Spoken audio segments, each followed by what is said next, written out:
فقلت له ايه يا ابني 400 ولا 500 جنيه بتوع ايه؟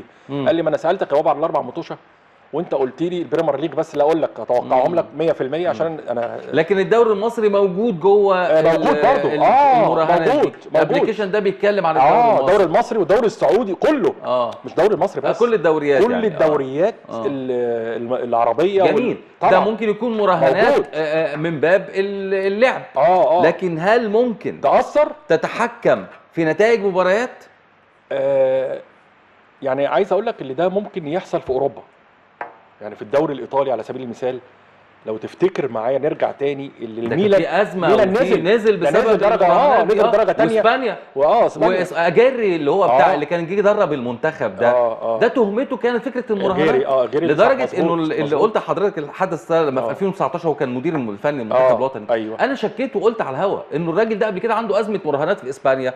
هل تعتقد انه ليه نفس التدخل؟ لانه خاصه الناس كان ليها علامات استغراب على تشكيله وطريقه اختياراته والتبديلات. بس هو ده بقى هو ده، لكن هو اللي ياثر عليه اللي حد معين حكم يكسب فرقه ويخسر فرقه عشان المراهنات لا، لكن تاثيره بالمدرب. هل ممكن يبقى في اتفاق مع الانديه؟ طبعا. هل في نادي يتفق مع الثاني مثلا؟ مدرب وحارس مرمى.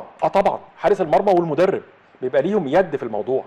ما هو ده كان مدير فني، وفي حراس مرمى اتوقفت في ايطاليا والمانيا واسبانيا اللي هو كانوا بيعملوا ضربات جزاء وهميه على الفريق، بيضيع وقت بيشوط. انا طالبت انه جهات رقابيه تتدخل. الرقابه الاداريه، الاموال العامه، مباحث الانترنت طبعا عشان داخله في الموضوع بشكل واخد بالك. ليه جهات دي؟ هل ممكن يبقى حتى لو بشكل استكشافي مش هقول انه تحقيق شامل يعني بشكل استكشافي يشوفوا حقيقه هذا الامر من عدمه؟ ممكن ده يحصل. فاكر ايام الكابتن سمير زاهر الله يرحمه لما حب يدخل المراهنات والازهر ودار الفتوى لجنه لا ما ينفعش هيئه الفتوى. بس خلي بالك شغل المراهنات ده يا حسام بره مش هنا. يعني حتى الابلكيشن ده مش هنا، مش صاحبه مش موجود في مصر. في 2012 انا كنت في مبتعث من التلفزيون لتغطيه دوره الالعاب البارالمبيه. ايوه وكان معايا الاستاذ جمال الزهيري، كان وقتها رئيس تحرير اخبار الرياضه. فالمهم واحنا بنتمشى هناك لقينا صالات كبيره جدا للبيتنج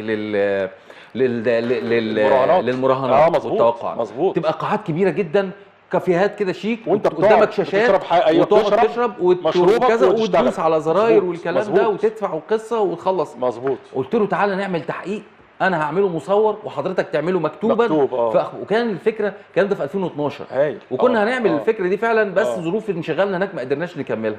لما جت الحكايات تتطور تذكرت هذا الامر، يعني قلت فعلا لا القصه واضح انه دخلنا بالتدريج في